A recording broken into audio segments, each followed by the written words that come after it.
আজকে আপনাদেরকে একটা পর্দার পাইপ সম্পর্কে দেখাবো। এই যে পাইপটা দেখতে পাচ্ছেন, এটা হচ্ছে পর্দার জন্য।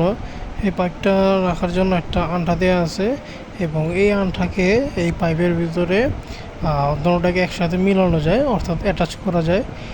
এই যে আন্ঠাটা দেখতে পাচ্ছেন, প্রথমত এই আন্ঠাটাকে ওয়ালের ভিতরে ড্রিল মেশিনের মাধ্যমে ড্রিল করে তারপরে লাগানো হয়েছে। তারপরে এই পাইপটাকে আন্ঠার উপরে বসিয়ে দেওয়া হয়েছে। পাইপটা সম্পূর্ণ আলাদা, পাইপের এই পাশ দিয়ে ওই প্রান্ত দেখা যাচ্ছে খুব সুন্দরভাবে।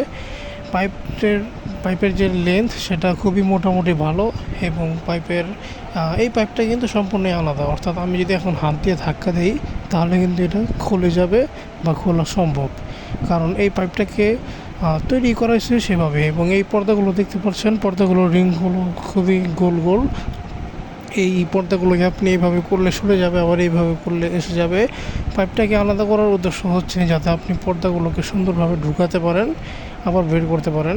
অর্থাৎ অনেক সময় দেখা যায় যে পর্দা একবার লাগালে যথেষ্ট হয় না, পর্দাকে মাঝে মাঝে ধুতে হয়, পর্দাকে মাঝে মাঝে ওয়াশ করতে হয়। সো সেই জন্য আপনি এই পর্দাকে যেন খুব ইজিলি খুলতে পারেন, তার জন্যই এরকম সুন্দর একটা সিস্টেম তৈরি করা হয়েছে।